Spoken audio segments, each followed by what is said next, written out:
मैं कहना चाहता हूँ कि अलवर के सांसद के रूप में मैं 36 बिरादरियों के लिए मिलकर के काम करूंगा, क्योंकि मैं मानता हूँ कि हमारी पार्टी की इस यात्रा में पार्टी ने एक बड़े विषय को हमेशा आगे बढ़ाया है, वो हमारे देश के सांस्कृतिक गौरव के विषय को आगे बढ़ाया। हमको जब 2014 में ये शासन मिला तो हिंदुस्तान दुनिया की 5 डगमगाती अर्थव्यवस्थाओं में था। उस अर्थव्यवस्था के घिरे हुए भंवर में जहां यूपीए सरकार भ्रष्टाचार और बहुत सारे विषयों को लेकर के पूरी तरीके से एक लाचार नेतृत्व की तरह थी, जहां सरकार कांग्रेस काम चलाया करती थी और कांग्रेस की एक एडवाइजरी कमेटी सोनिया गांधी जी के नेतृत्व में थी, वो सरकार को ज्यादा चलाया करती थी। उसकी जगह लोगों को एक सशक्त, मजबूत, दृढ़ नेतृत्व की आवश्यकता थी। इसलिए 2014 में नरेंद्र मोदी जी को सरकार के प्रधानमंत्री के रूप में चुना गया। लोग ये चाहते थे कि हम भारत की व्यवस्था में एक नए मॉडल को लेकर के आएंगे। हाँ, हम नए मॉडल को लेकर के आए हैं। हम इतने नए मॉडल को लेकर के आए हैं जो मॉडल हमारे विकास और विरासत दोनों पे आधारित है। और इसलिए नरेंद्र मोदी जी के शासनकाल में हम अगर देश का सबसे अच्छा इंफ्रास्ट्रक्चर खड़ा करते हैं तो हम योग को भी पूरी दुनिया में सबसे आगे ले जाने का काम मोदी जी के नेतृत्व में करते हैं।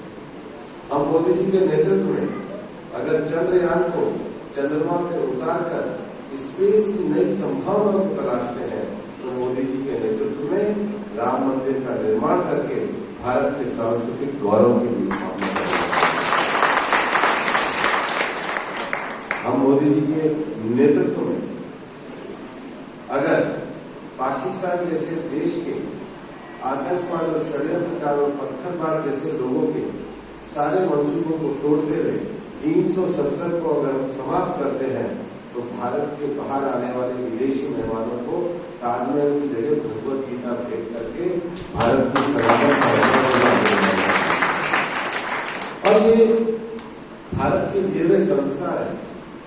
राम मंदिर बन रहा था, राम मंदिर बनने के पहले क्यों प्रधानमंत्री जी ने 11 दिन अनुष्ठान किया? क्या 11 दिन का अनुष्ठान था? क्यों 11 दिन का अनुष्ठान था? इसको कभी किसी ने समझने की कोशिश करी? प्रधानमंत्री जी ने 11 दिन पहले अपने उधर नासिक के कालाराम मंदिर से लेकर वाराणसी रामेश्वरम तक के मंदिर की जो उन्होंने भी यात्रा करी 11 दिन की, क्योंकि हमारे यहाँ पर ये माना जाता है कि कोई भी अगर शासक होता है तो प्रजा की उन्नति के लिए सबसे पहले उसके अंदर नैतिक बल, आध्यात्मिक बल, चारित्रिक बल होना चाहिए। यही तो हमारी सनातन संस्कृति का संदेश है। और इसलिए प्रधानमंत्री देश की उस सनातन परंपरा का पालन करना चाहते थे जो सनातन परंपरा किसी भी शासक को लोगों के नीति और मूल्यों के आधार पर जीवन जीने को प्रेरित करते हैं। हम जिस विचारधारा को लेकर के चलते हैं उसमें हमको गौरव होता है जब हम किसी विदेशी राष्ट्राध्यक्ष को भी ले जाकर हम वाराणसी में गंगा जी की पूजा को कराना अपने देश का गौरव है। जब प्रधानमंत्री आते हैं तो दक्षिण में जो मंदिर है पुराने चोल साम्राज्य के, वहां जापान के प्रधानमंत्री को लेकर के जाते हैं। हमारे लिए किसी गौरव से कम की बात नहीं है। और इसीलिए हमारे इस 10 साल के शासनकाल में वाराणसी काशी विश्वनाथ के लिए भी काम किया है, तो 10 साल के शासनकाल में उज्जैन के महाकाल का भी महालोक बनाने का काम, भारत को वापस से विश्व सर्किट में लाने का काम और संस्कृति को आगे बढ़ाने का काम हमारी सरकार ने किया है। तो देश में करोड़ों गरीबों के लिए आवास, शिक्षा, स्वास्थ्य, जनधन खाते जैसे जन उपयोगी करने का काम किया है। लेकिन मित्रों, ये हमारा ज्ञान, संस्कृति और गौरव ये तब आगे बढ़ेगा जब हम इकोनॉमिकली आगे बढ़ेंगे। हमारा इकोनॉमिकली आगे बढ़ने का सबसे बड़ा तरीका तब होगा जब हम आर्थिक रूप से अपनी अर्थव्यवस्था को बड़ा करेंगे। और आर्थिक रूप से अपनी अर्थव्यवस्था को बड़ा करेंगे तभी हम नए रोजगारों के अवसरों को खड़ा करेंगे। और उसके लिए देश में जो इंफ्रास्ट्रक्चर का विकास करना चाहिए, आज मोदी जी के राज में 3000 से ज्यादा नए विश्वविद्यालय खुले। आज मोदी जी के राज में हायर एजुकेशन में 32% महिलाओं का ज्यादा एनरोलमेंट हुआ है।